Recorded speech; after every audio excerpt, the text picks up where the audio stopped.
We need a strong foundation against the spiritual darkness of this day more than ever before. That we serve an almighty God, and he commands us to care about the nation that we are in. The most important thing we can do is to win souls for Jesus Christ. The second most important thing is to make sure we can do the first thing. And if we allow our theological differences to lead in all of our conversations, we'll be having these theological disputes from prison. Well, good morning. My name is Dave Pellowe, and you are watching the Church and State Show. Thank you for joining me. I'm flying the South Australian flag behind that video from Charlie Kirk, and Charlie Kirk's got a quote in there that's absolutely pertinent to what Church and State has been doing since 2017, and that is the most important thing is to win souls for Jesus Christ. The second most important thing is to protect our ability to do that. It's indisputable that cultural Marxism hates Jesus, hates the gospel, hates Christians. And whenever you see Christians and other truth tellers being called haters, that is a projection from the enemy of our souls and the soul of the nation Australia. So the South Australian flag was flying behind that intro because my guest on today's episode of How to Save Australia is Senator Leah Blyth from South Australia. And Leah Blyth joins me now. Welcome, Senator Leah Blyth. Good morning. How are you today? I'm incredibly well and getting better. Fantastic. How are you? I'm excellent. This is a great way to start the day. It's a deep question in terms of how we save Australia. And I think we've got to start having this discussion. More broadly, I think, as a nation, times are pretty tough at the moment, and certainly in South Australia, people are feeling it.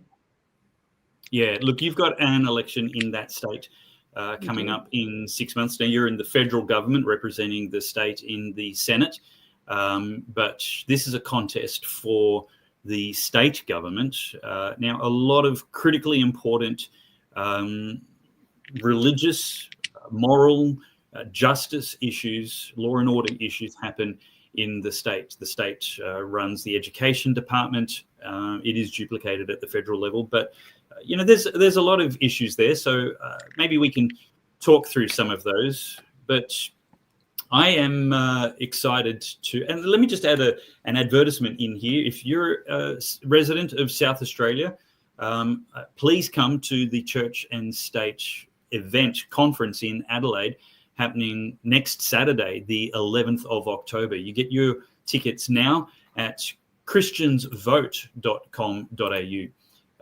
christiansvote.com.au, because we are going to be going through the state election issues, where the conference is called Seeking God for South Australia, because what we want to do is vote like Christians, not vote like partisans or heathens. We want to not vote based on what's good for us, but what's our love of neighbour require of us? What's the justice and mercy, truth and righteousness that God would want to see in the government of South Australia? So christiansvote.com.au to get equipped to approach the South Australian state election. That's going to be just over 5 months away right now. So head to there, grab your seats. Leah, we were talking privately and off the record just before we started recording, and you gave me generous and courageous permission to actually move that conversation into the live interview just now. And I was reflecting on how much I longed for the courage in Australian government that I saw at the memorial for Charlie Kirk, where the president of the nation, the vice president, the secretary of state, the secretary for war, and so many other members of the cabinet were boldly declaring their Christian faith, not just their Christian faith, but the gospel, with certainty in its truth that Jesus is Lord and he is the only way, truth, and life. Now, I asked you if you would be willing to say such a thing, and we got into a conversation. So let's just rehash that right now. what do you think about Australian politicians who boldly declare their conviction and confidence in Jesus as the founder and teacher of the only true religion? And as I was reflecting with you privately, it's really not something that I've seen Australian politicians do. It's something that I have grappled with, and it is really around, I guess for us, we're a long way from the American system of government, and even how their approach to politics is very different to the Australian approach at this stage. Now, that's not saying that we're not seeing a shift here in Australia, and I think you would be naive to think that our political sphere isn't shifting. But to have politicians boldly declaring gospel, it's not something I've seen. We certainly had very principled arguments from former Prime Minister Tony Abbott, who was very open about his faith, Prime Minister Scott Morrison, but we haven't seen that translate, I guess, more broadly like we saw in the Charlie Kirk memorial that you were reflecting on. I think it's a new thing in America. It's not been trendy for a long time if it was before. I think it certainly was at the founding of America. But there's no way Biden would have communicated the gospel with such confidence. There's no way Kamala would have. There's no way Obama would have, or Clinton. And I don't even think the Bushes did. Ronald Reagan was probably more publicly Christian. But my point was, it was a dramatic change in posture and language from the American government. Christianity's certainly deeply tied to patriotism in America, not exclusive, but I'm actually saying it was a breath of fresh air and a desperately needed reformation in American politics. And I think it's part of the answer to the needed reformation in Australian politics. And I have to disagree with you academically on the differences in our systems of government. Australia very closely imitated America's First Amendment, which declares that Congress shall make no law for the establishment of a religion or the prohibition of the free exercise thereof, or limiting the free exercise thereof. Australia's Section 116 very, very closely imitated that limb of the First Amendment. The First Amendment goes on to other freedoms for the people, and the First Amendment. I mean, it's the purpose of the brand of this show. This is how I'm so intimately familiar with it. Is people misunderstand what the separation of church and state means. It's contextual. It's able to be interpreted through the context of the other freedoms that the First Amendment in America protects. Freedom of religion, freedom of speech, freedom of assembly, peaceable assembly, by the way, freedom of the press, and freedom of petition. None of those freedoms are by nature a category which restricts the citizens and liberates the government.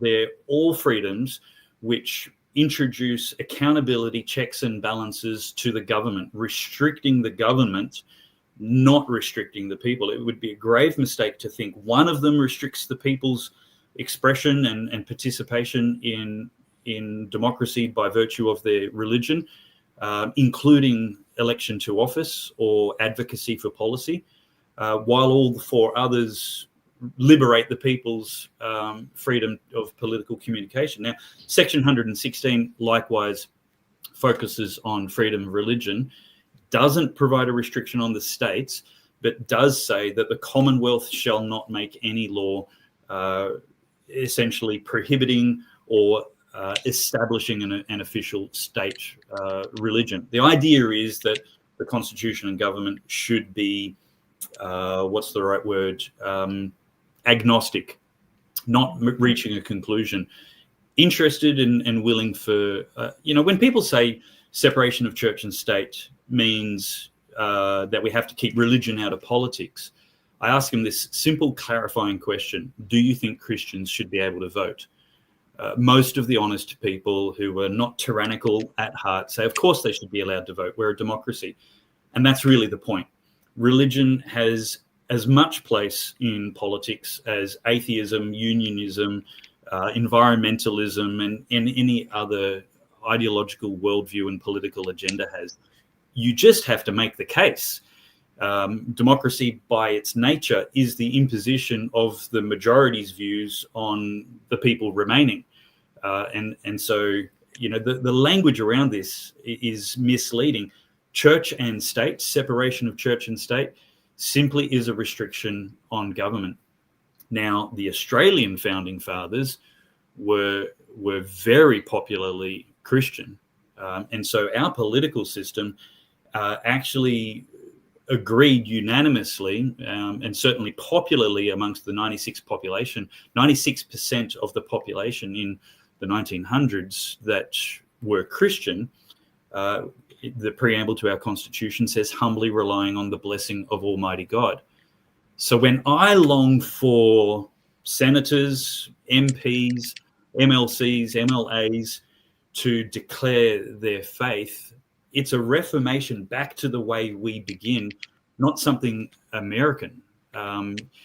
So I don't know. Does that? Do you want to push back or correct me? Feel free to argue. Let's have some fun points of discussion here. And I guess all of the points you make, we are founded on Christian values here in Australia, and I don't think anyone argues with that. But I would say that since settlement here in Australia, we have seen a very rich tapestry of different people come from all over the globe, and they believe in different faiths, different religions, different gods. And I love that in Australia we do have that freedom to explore whatever religion we like, and that is an amazing freedom that our servicemen and women have fought very, very hard. They died for it, essentially. And that's not something we should take for granted. So for me, my faith is one thing, but it shouldn't be the only thing that I use in terms of how I make decisions. Because, as a senator for South Australia, it's representing the whole of South Australia, not just Christians, but people that are atheist, people that are Hindu, people that are Muslim. And so for me, that's the bit that I grapple with, is I don't want to be seen as closed off to perhaps the way other people think or what they believe. And certainly, you raised in your opening, we are about to have a state election here in South Australia, and you're right, the sensitive moral issues are all generally discussed at a state level, and we've had legislation, and funnily enough, it's just been reintroduced into the South Australian Parliament, which is the late-term abortion legislation. Now, that is interesting because you speak to different people, when does life start? And people have different beliefs. There are different, depending on where you sit. It is very difficult then to go in with your own beliefs and say, well, I'm going to apply this to everyone because that's what I believe. So I guess for me, that's where I am proudly Christian, and I've not hidden that in any way, but I am careful in terms of not being so bold, because it can't be seen to be forcing your beliefs onto other people, particularly when making legislative decisions, because sometimes there are differing views, and what I believe may not be what is in the best interests of the state or the country as a whole. And I guess that's where, in Australia, we've got 1 in 2 people are agnostic or atheist.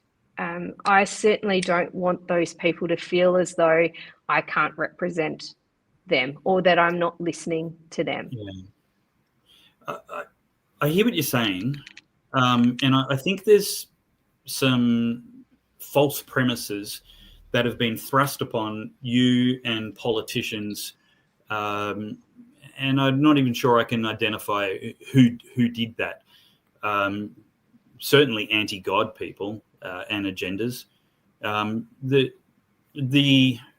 the points of nuance that I want to offer is that your beliefs about infant baptism versus adult baptism, definitely not a place to be imposed on other people.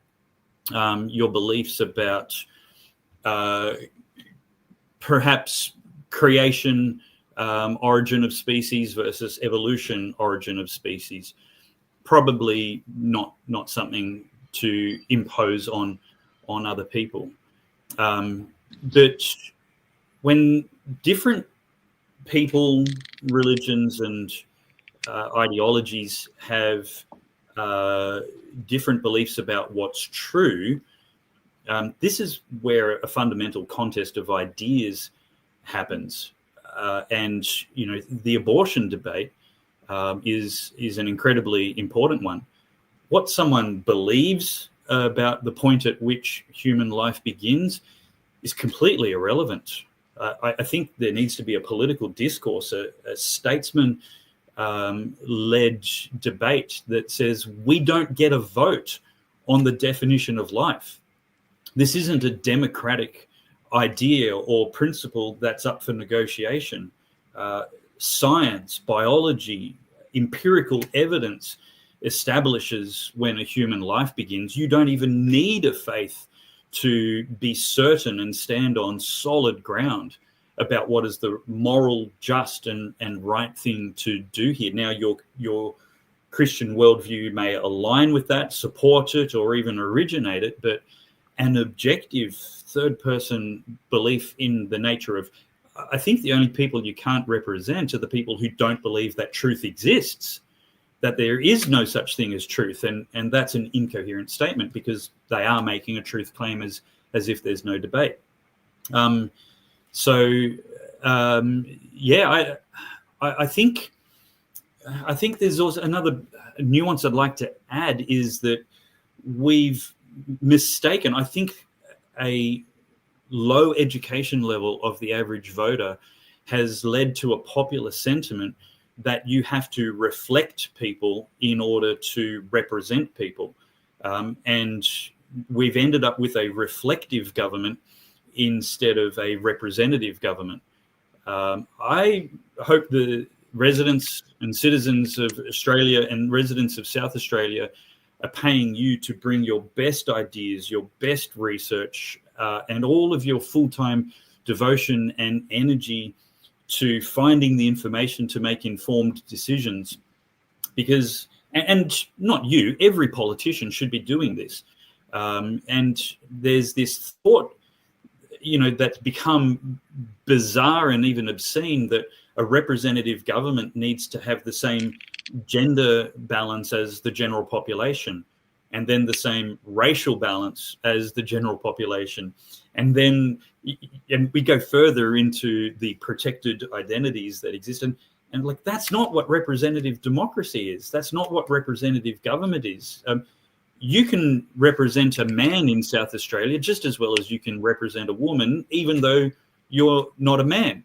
I think this is just such a fundamental statement of fact, but we've gone into this people-pleasing, multicultural abomination, which essentially denies there is such a thing as objective truth.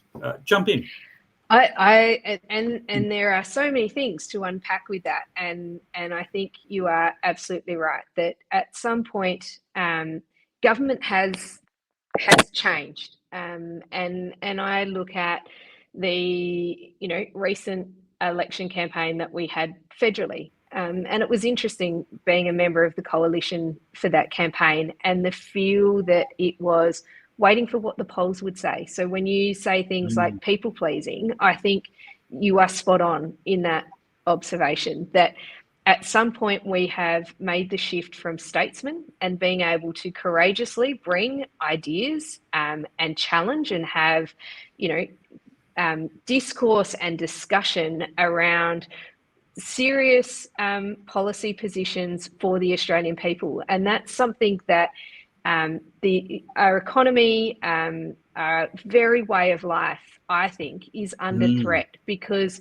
that has evaporated. That whole discourse has evaporated from our democracy and from our society. And you know, you sort of unpacked a little bit in terms of the role that education plays in that. And I am, you know, I never want to say that people are not educated enough, but I would say that the education system is letting our children down. It is letting our whole society down, and we Let are me at say it risk. for you, Leah. Yeah. People are not educated enough. You're very polite and cordial to the average voter. Winston Churchill probably said it better for both of us, that a 5-minute conversation with the average voter is enough to disabuse you of the notion that they're well educated. That's not his exact words, but he did say something along the lines of a 5-minute conversation with the average voter. He was an incredible man, Winston Churchill. But I think these are where our problems are starting. So if we are not educating our young people, and if we aren't teaching them, and you picked up on things, you know, let's take scientific fact, biological fact. Let's have a discussion based on facts. That is no longer the case. And I would argue we are seeing that in terms of climate change. We are seeing that in terms of gender identity in school. These are all things that are taught now in our curriculum and taught to children. So they are just given what are deemed facts by bureaucrats, and they are not taught how to think. They are not taught how to pull apart and unpack that information that they're going to be given. They just accept it as fact. That is highly problematic when we want to start having high level conversations around what does the public policy look like for Australia moving into the future. So I look at the country that we're living in now, and I see manufacturing has essentially all but evaporated. So I look at that and think, okay, so where are the jobs of the future then in terms of manufacturing? They don't exist. So you know, we have to be able to build and create things in Australia. We have to have the settings right to be able to do that. We have to have sovereign capability so that we can smelt it. We've got incredible minerals. We are so abundantly rich in natural resources, but those smeltering operations can't stand on their own 2 feet because of the policy settings that we have that make it impossible for them to operate at a profit. I look at the agricultural sector and productivity that's happening in our communities and think we have made it almost impossible. You know, not only do farmers have to work against natural elements, drought, flood, fire, but they've also got to work against government now, which is, you know, just so against everything that a free market should be about and that a prosperous Australia should be about. So when you look at the productivity that's happening in our economy, you know, the public service is growing. That is not productive work. That is not producing anything for Australians. I look at how highly we are taxed here. But we're not even teaching kids in school. And this all goes back to the school system again. If we're not teaching them basic economics, how on earth can they look at it and think, you know, this is not right? We've got government that's creating problems. And the really concerning thing for me is you've also got government going, have I got the solution for you? So we are creating this nanny state dependency where people aren't even questioning. They're just sort of going, okay, well, where's the next sugar hit? Where's the next handout? You know, electricity bills are going through the roof. The government's offered a rebate to address that. That doesn't actually address the fundamental cost of electricity. All it does is the taxpayers paying for that. So, you know, there are so many elements, I think, in that, in terms of looking at that separation of church and state and how that works. And when you've got the state starting to meddle in things that it's never meddled in before, then, and this is where, you know, I can see how we probably need to start pushing back. The church has to start pushing back, because Yes. if you've got the state now interfering in things that it shouldn't be, and that should be, up to the individual, up to the family, up to the community, then I can completely appreciate that pushback has to happen, because the state needs to know its bounds, and the state should have limits. And that's sort of where you're going into the Constitution and looking at where this is about the people. And that's what I try and say, to as many people that I can speak to, is I am your voice in the national parliament, not the other way around. And that's exactly a right. really, really important point to make, I think, because it is up to the Australian people to push back and say, no, our state needs to know its limits, and you need to stay out of these things that you have no business in being in. And we are seeing that creep happen across our whole society. But it concerns me most in education, because if you can indoctrinate children, they are not going to grow up into adults who are going to question anything that the state wants to do. Leah, a series of questions leading to the pertinent one. As a representative of South Australians, as a white Christian woman, how can you represent men if you are not similar to a man? It's a good question. A question that I ask, all the time. This representativeness that we have become obsessed with, I label it as utterly divisive, because if we want to start splitting people into categories based on their sex, their race, how they look, we've been there and we've done that. It didn't work. But answer practically. How do you each day come into the office and represent South Australian men in the federal Senate? Men are no different. Like, if we have a good economy, if we have good public policy settings, it will serve men, it will serve women, it will serve everybody, families, children. And that's the thing, is we are not different. We are all human beings.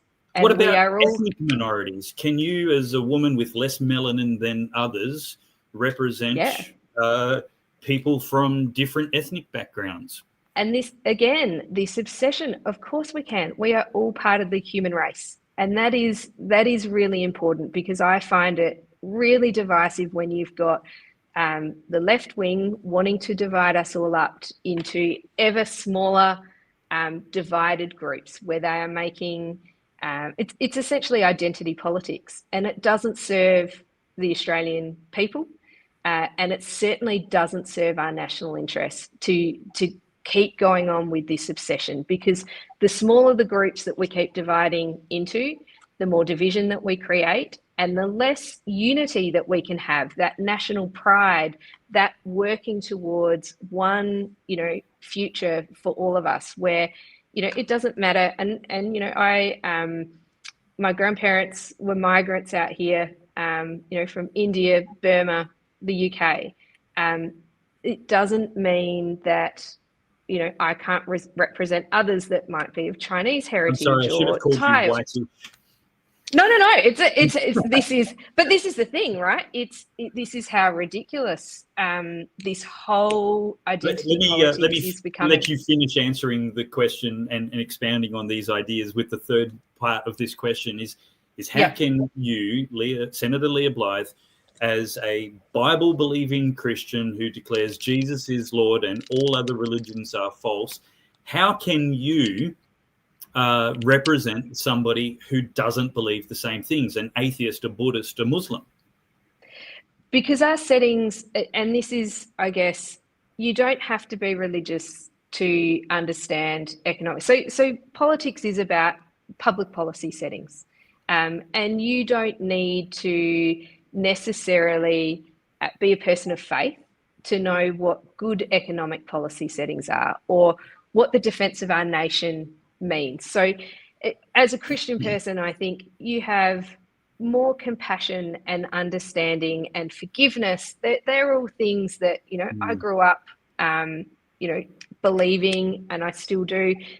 Those values I'm passing on to my children. But you don't need to be religious to have good values or to know what the right policy settings are, I would say my faith gives me the courage to talk about things that aren't necessarily popular. And this goes back to, what you were talking about. I'm not here to people please.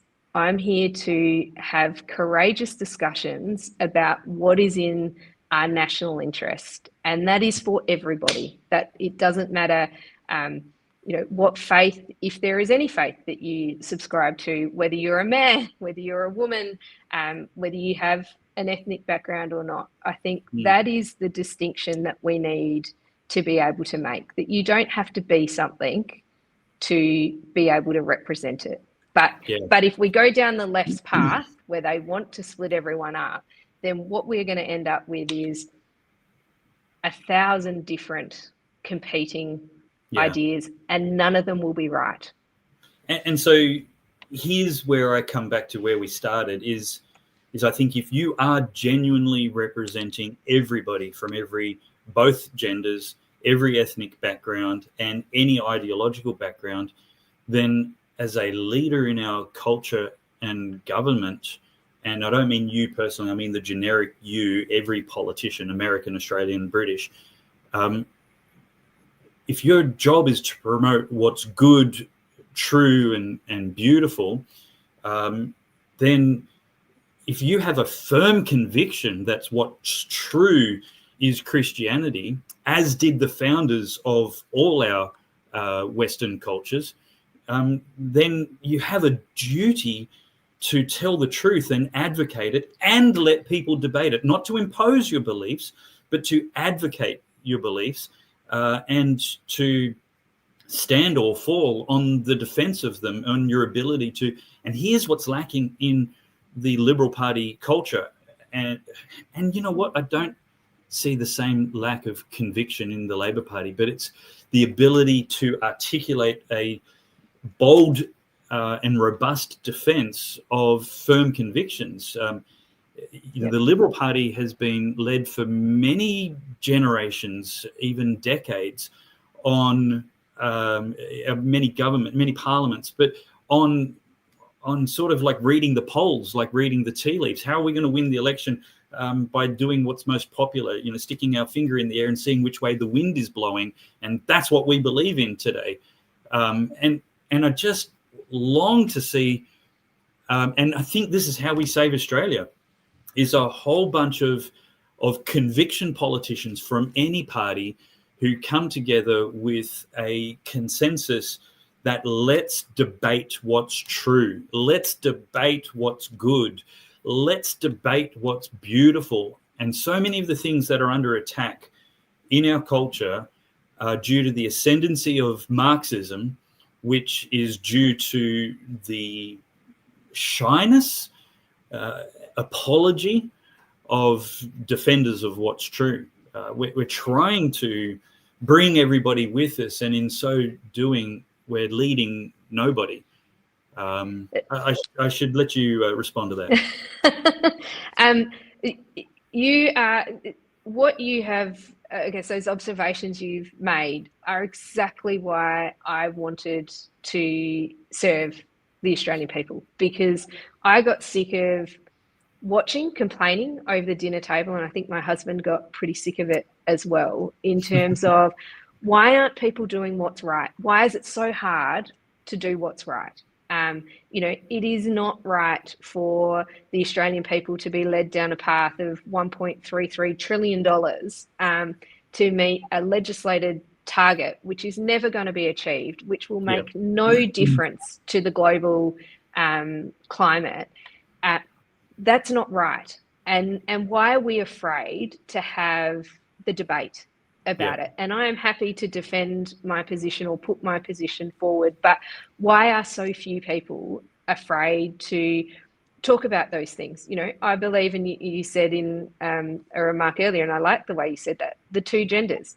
There are two genders, and I'm happy to defend my position on that every day of the week.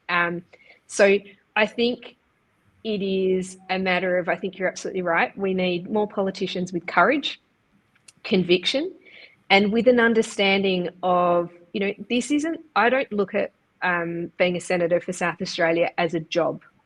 I am there to serve. And unfortunately, I think we've got a culture of people wanting to protect their jobs.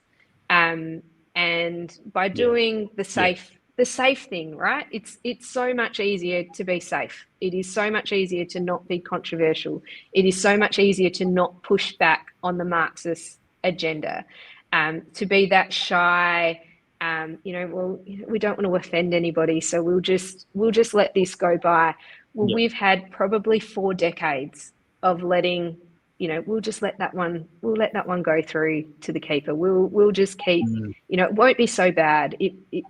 I think this optimism that they can't possibly be doing what we think they're going to be doing. Well, they have been, and they're continuing to do it. And unless we're going to put a line in the sand and start pushing back, then, I've got 3 children. I am genuinely concerned about what the future looks like for them in an Australia that this is not the land of opportunity that my parents migrated to. This is now a very different beast, and we do need to start having conversations, and we need people to push back. I've been called all sorts of things, you're a climate denier, you're anti-trans, you're, all sorts of labels that will be attached. Or if you keep pushing this, these people will harm themselves.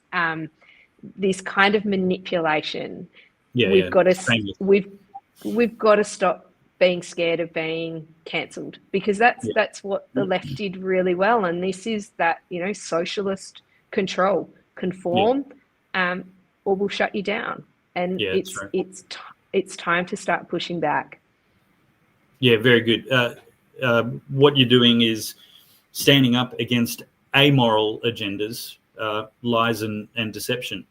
You're talking about somebody who you disagree with, the trans ideology. Well, you can still represent somebody who identifies as trans. What you can't reflect is what's not true. And so the best way to represent somebody who's afflicted and oppressed by that confusion is to actually promote public policy which promotes their health and recovery. And affirming delusion is not representing their best interests, it's representing their subjective opinions. And when a government or a politician pledges to reflect every single subjective opinion, it's a schizophrenic, bipolar identity disorder in politics, which has no idea what it stands for and what it believes, because so many people in any given electorate have conflicting opinions and mutually exclusive opinions. I believe Jesus is the Son of God and the way, the truth, and the life, and there's no salvation other than him. And that is an exclusive truth claim. And anything which contradicts that or denies that can't be represented mutually. I can't represent Muslims. I can represent Muslims. I can't represent Islam, the idea which claims Jesus wasn't ever crucified, let alone raised from the dead. They're mutually exclusive truth claims. And the job of a representative government is to pursue the truth, not to please everybody and keep everybody equally happy, which is just a race to the bottom of deception. I want to finish with this question, and we've got about 20 minutes left maybe, but let's get really practical. Senator Leah Blyth, how do we save Australia? How do the people who are watching do something? Should they vote for something, pray for something, or do something, and maybe something from each of those baskets? I think it probably is something from each of those baskets, because we are in a race to the bottom, and I think you have summed that up very articulately in terms of if we are trying to reflect and please everybody, and I've played sport for a long time, and if you try and be something to everyone, you end up being nothing to everyone. And that's essentially, I think, what we're seeing in our government now, because no one, and you talked a little bit about the culture within the Liberal Party of, really not wanting to have that conviction and that strong belief, not being able to stand behind what we believe in. So I think it is, the beauty of Australia is we are a democracy. Everyone gets one vote and every vote has the same value. So I would say to, everyone who's listening to this, your vote is powerful. You can choose between the parties. Look at the policies that the parties are putting up and push back if you don't feel like that is in the best interests, the long-term interests of Australians. It is very easy to take the sugar hits. And I think political parties, and I will say that my side is just as bad. We went to the last federal election and we actually committed to spend more than Labor. Now, that is not in the best interests of Australians. That is plunging our economy into very, very deep debt. That's not a good thing. But Australians have also got to be, I guess, the way of life that we have and protecting it, it's not an easy path to get back to prosperity. It really isn't. And that's where the prayer comes into it as well. But if we want to get back there, then governments are going to need to make tough decisions. And the Australian people are going to have to accept that they've got to come along for that journey, because it isn't easy to bring back manufacturing. It isn't easy to fix our health system. It isn't easy to put all of the infrastructure in place so that we can have a regional road rail network. But these are decisions that need to be made. I would also say that it isn't easy to put a whole lot of money towards the defence of our nation. But given the geopolitical circumstances that we find ourselves in, nationally, we need to be thinking about our national security moving forward, which means taxpayer dollars have to be allocated towards that. It isn't easy to fix our education system, and there are challenges that we have in terms of identifying exactly where the national curriculum is going wrong and how that collaboration between the federal government and the state governments works so that we are serving our young people. But every Australian gets to have a say in the kind of Australia they want to see. And I think we've been asleep at the wheel. We've trusted government, and I was certainly, one of those people who, we've known, certainly for my lifetime, it has been relatively peaceful. We've had a relatively peaceful world. We haven't seen conflict on our shores here in Australia. And that comfort has made us complacent. And I think, Australians really need to accept that government is not the solution to all of our problems. And we need to stop looking to government to solve it, because I would argue that government is actually the cause of our problems. And that government has no source of money, none. And Margaret Thatcher made this point to the British people during, pretty tough times for them. And I would argue that that's where Australia's finding itself now. The government has no source of money. It's the people's money. And I think the people need to realise that they hold the power in our Western democracy, not the government. So that pushback has to happen. So when you're saying government isn't the solution, how do viewers practically be part of the solution? Get involved. Certainly get out there. You can join a political party. You can certainly, my office, we get lots of correspondence from people, and I genuinely look at that, where people talk about, here's some of the challenges that I'm having. This is what I would like to see. We are in a position now where, we have a once in a generation opportunity, I think, as a federal opposition, to come up with a future plan for Australia. And I am very lucky and privileged and honoured to be able to sit in the shadow ministry and to be able to debate and have a say over the policy positions of the coalition moving into the 2028 election. And I take that very seriously. It's not necessarily my ideas. Like I said, I am here to represent the South Australian people in our national parliament. So it is vital that people have their voice. You know, it is very, very powerful. Yeah, I agree. I like what you said early on in your practical response, which is don't vote for the sugar hits. I was thinking of the metaphor of a family with 3 or more children. And if the family was run like a democracy and everybody got to vote on what was for dinner, mum and dad would probably, the adults in the room would probably vote for meat and vegetables, and the kids would probably vote for Tim Tams, ice cream and chocolate. And because that's what they want. They want the sugar hits. They're not thinking about the long term. They're thinking about what their emotional satisfaction will be maximized by right away. And the majority would rule, and the family would end up incredibly unhealthy.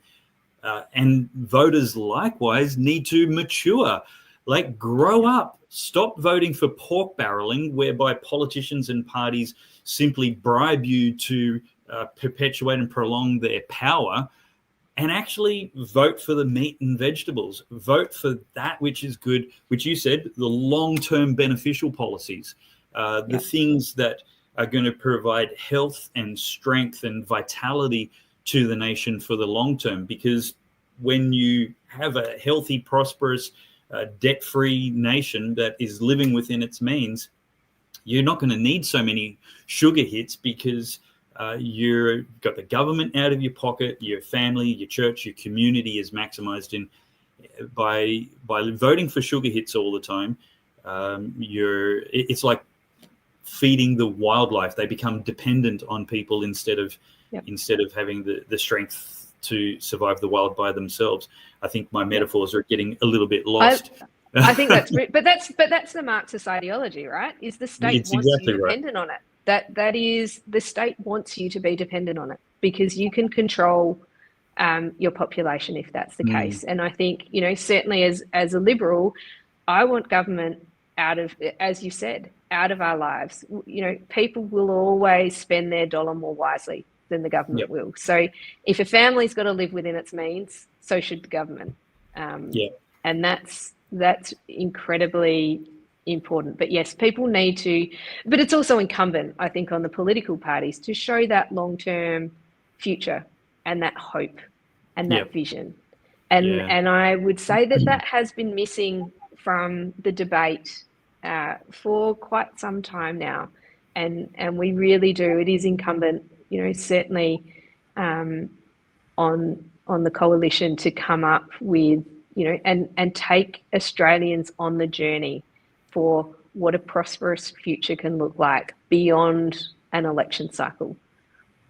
Yeah, absolutely.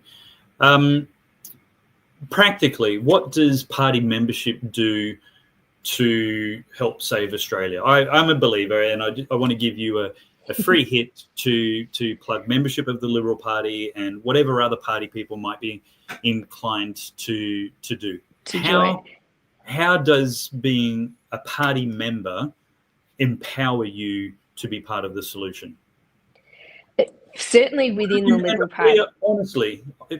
Honestly, because acknowledge the difficulties and the challenges that come with party membership as well. We still want to be honest, even though it's a free hit. And I would just say to people, get involved. It doesn't hurt, whether it's Liberal, whether it's Labor, whether it's One Nation, Family First. There are a whole range of political parties that you can, you know, find out where your values fit and find a home for it. Certainly within the Liberal Party, what it does is it gives you the opportunity to form grassroots policy. Now, that is an incredible and very powerful distinction that the Liberal Party has, where we actually engage with our grassroots members in policy debate. Now, the catch with that, and you said, in terms of what are the challenges? Well, the challenges with that is it's not binding to the parliamentary party. But there is a catch that goes with that as well, in that it is the grassroots members who select who represents them in the parliamentary party. So those pre-selections are decided by our grassroots members. So for me to become a senator for the Liberal Party in South Australia, the grassroots members had to support me. So if I'm ignoring the grassroots members, you would think it will be challenging. I have to be held accountable by them and then by the people of South Australia. So there is a lot of power that comes with being a member. But there are challenges too, because there are sometimes things that members want the party to do that, it might not be the right time. It might not be the right policy for that particular election cycle. And there is an art and science that comes with politics, and what is appealing widely to the Australian people or to a particular electorate, and what is in the best interests. And I think there is that balance between those. And as you pointed out, different people have different policies that they might be very, very passionate about, but it might not be, it might be a state issue, and it happens that we've got a federal election coming up and vice versa. But I would certainly, you can't change anything unless you're involved. So my view is that if you want to see change, you've got to get involved and do it from the inside, whether that's helping to get the right kind of people elected, whether that's being part of policy discussions. You can't do that if you don't have a seat at the table. So I would certainly encourage people. Government is in every aspect of every day of your life. People, I think, like to think that, I'm not that interested in politics. It doesn't have anything to do with me. I would push back on that and say, every aspect of your life, government is involved. And if you want to have a say over that, I would take an interest and get involved at a grassroots level. I completely agree. Look, I want to redouble my efforts over the next year to drive Australians, especially Christian Australians, to join political parties, any political party.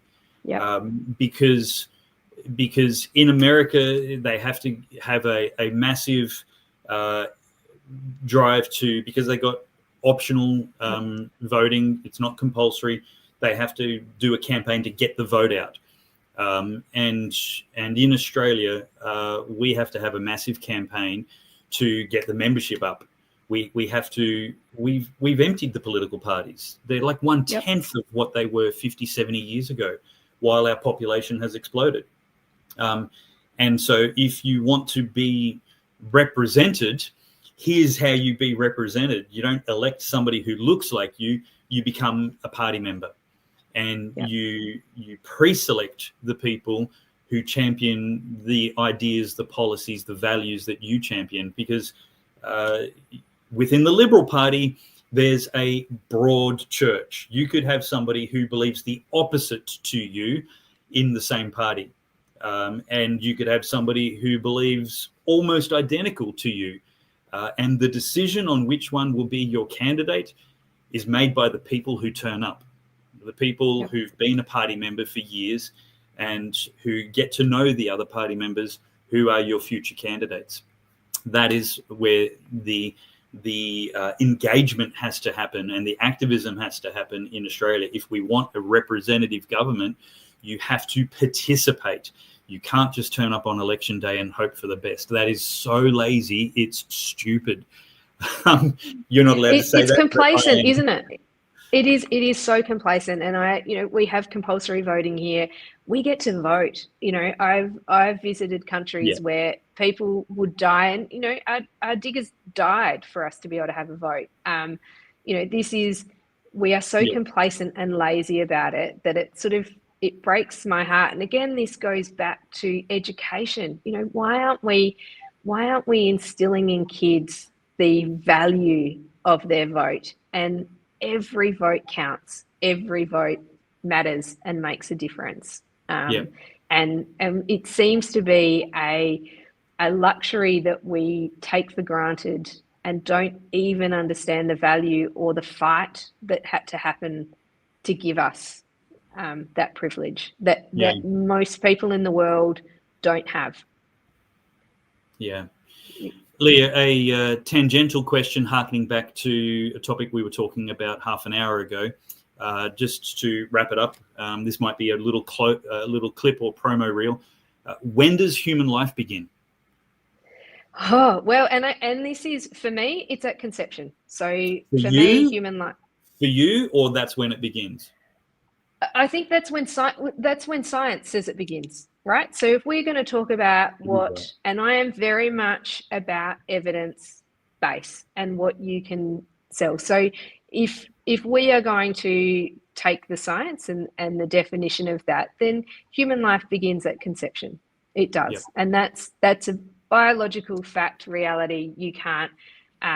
Now, what value does that life have at conception? That's where you can start getting into well, let me ask you that. And morally, when does a human being obtain human rights? And again, our law doesn't recognize it until they're born, which is, until it takes first breath, is how essentially our law recognizes when you are entitled to human rights. Now, that gets really interesting with some late-term abortions, in that even if those failed abortions, if that baby takes a breath, then human rights are not afforded to it. They're not protected under law, which I look at it, isn't it? It is when you the law that you can kill a 9-month developed fetus because it's a girl. Is morally repugnant, or for any other reason. You don't need a valid reason. You just need 2 abortionists to agree in just about every jurisdiction in Australia. It's obscene. And so the law is no moral compass at all. I don't think it is, and I don't think it reflects it generally in terms of, and I've spoken to lots of this was a hot topic here in South Australia, and I've spoken to lots of different people and listened to their views on what they think. I think generally people don't understand what the law is, and I think this again goes back to the courageous conviction. It is incumbent on us on the conservative side of the fence to mount our argument. And to have that debate and to not have it shut down. And I think that, like I said earlier, has been missing for a very long time, which has meant that, people believe what the left tell them. Well, it's to save the mother's life. And that's what most people, when you talk to them and say, when you talk about late-term abortions, they will say, oh, no, that's to save the mother's life. I agree with that, because that's the argument that the left put up. That's what they said it was for. Now, the reality is that's not what's happening in practice. As you said, 2 abortionists get together and say, yes, for mental health reasons, whatever it might be. But I think it's, and don't they don't need a good reason. They don't. 80% of those babies. There's no reason which is outside the code of practice or the law. They can say it's for mental health reasons. They can say because the sky is blue. There's nothing that's beyond the law. Does not restrict any reason. It does, and again, this is why is government getting involved in this? That's my view. Is that I say to people, government is involved in all aspects of life now and death. And that's where, I would say get involved in a political party, because the only way that we can stop this creep is to have more people involved who know what's going on. But, for me, there are certainly some, for a very wealthy, highly, privileged country and civilized like Australia, we should be respectful of all life.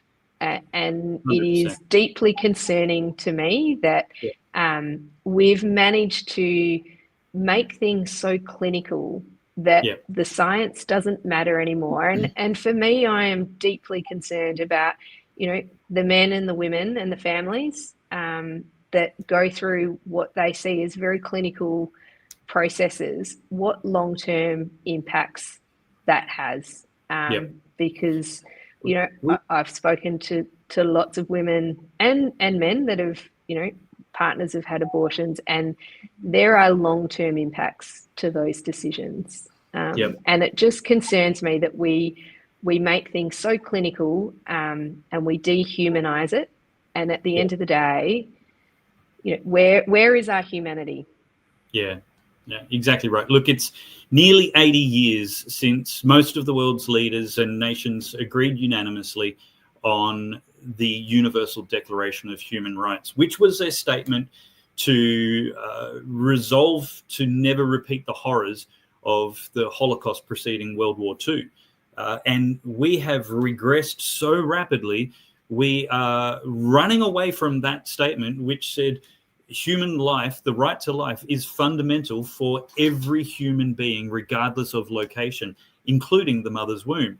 And now we are racing towards industrializing genocide all over again. We saw a March for Humanity on the bridge, allegedly against genocide, but we killed twice as many, over 80,000 Australians a year in our abortion clinics. It's absolutely obscene, and we need as many anti-abortion politicians and parliaments as we have anti-slavery. It is just such a no-brainer for fundamental human rights, regardless of your religious worldview, unless you're just really committed to sociopathy and violating human rights. To the viewers, if you would like to sign the petition to defund abortion, this is the very least we can do. If we're not going to criminalize the people who kill babies in the womb, the very least we can do is be free from the tyranny of being forced to pay their wages. That is simply morally unconscionable, to force me, to force you to pay for an abortionist to kill a baby. It happens through Medicare. It is absolutely a federal issue. It happens through various other departments with maternity, bereavement leaves and paid parental leave as well. But the fact that it's on the Medicare schedule for elective abortions, that is the deliberate intentional killing of a preborn baby for a non-triage purpose, that is something you and I are forced to pay for. I'd love you to sign the petition at defundabortion.com.au. A very worthy cause, and if you can share that, let's get thousands and thousands of signatures. Not a single taxpayer dollar from your or my pockets should be going to the industrialized child sacrifice industry that we have in this nation, which God hates. Let me say that unequivocally. God hates elective abortions. Leah, have you got anything you'd like to add to the record, the interview, before I thank you for your time and close off this episode of How to Save Australia? I think thank you so much for having me on, and it is great to have these open discussions, and I would just encourage all of your viewers and all of your listeners to get involved, because if we want to save Australia, it is, politicians, we certainly have a privileged position where we get to sit in the parliament, but we represent the people. So if this is something we're going to do, it's got to be from the groundswell up. That is how we're going to save Australia. Each and every Australian has got to be involved and on board, and we can do it. We can see the great country of ours prosper again. We can have manufacturing back. We can, relish in our beautiful, pristine environments. We can have it all here in Australia, and that does fill me with hope. Indeed, and thank you for your courage and the things that motivate you to serve Australia in the federal parliament. And one last shout out to all South Australians: get yourselves to Adelaide, to Maylands on Saturday, the 11th of October, where we will be having a political pre-election conference on how to vote like a Christian.